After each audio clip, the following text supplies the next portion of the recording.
Howdy Connection Group leaders, happy Thursday. I am coming to you from the House of the Champs. I'm over here at Globe Life today because it's graduation day for AISD. I got to watch Arlington High's graduation a little bit ago. I did a wardrobe change. Now I'm over here for Bowie's graduation. And then first thing tomorrow morning is Martin's graduation. So really fun 16 hours. But I'm excited to talk to you because we're talking about Paul this Sunday. It's a really neat lesson. It's like an overview of the life of Paul, right? It's not something we get to normally do. I love again, it's not really a contrast. It's just a high level look at who the Apostle Paul was. Again, don't skip through it. Y'all do a beautiful job of teaching. But there's some really good stuff there to catch. But just briefly, because the lesson does a great job, I don't need to add much.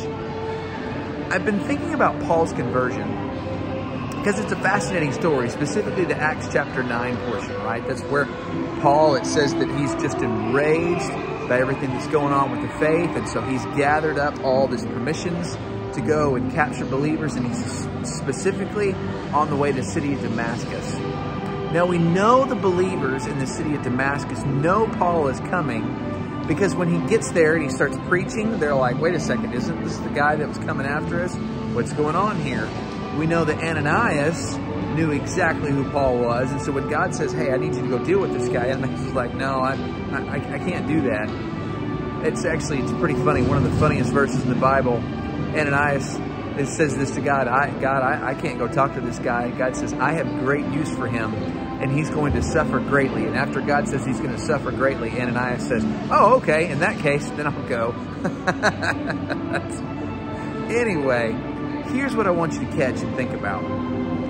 If the believers in Damascus knew Paul was coming, and it does, it sounds like they did, you have to believe that they were praying, God, please protect us. God, please save us.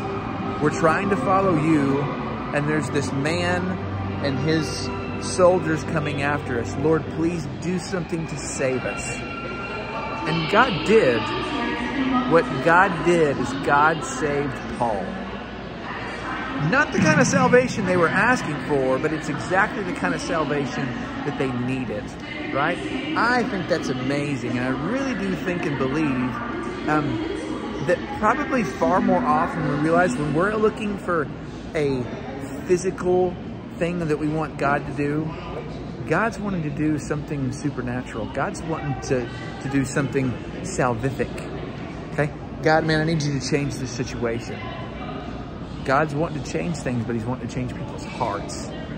And so I hope that you'll think about this with your group on Sunday. That this, when you're praying personally, Lord, I need your help in my life. God, would you help me see the whole picture?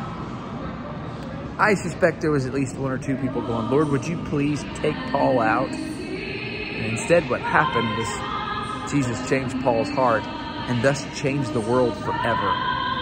So, love you guys. I gotta go stand attention to the national anthem. We'll see y'all on Sunday. Bye.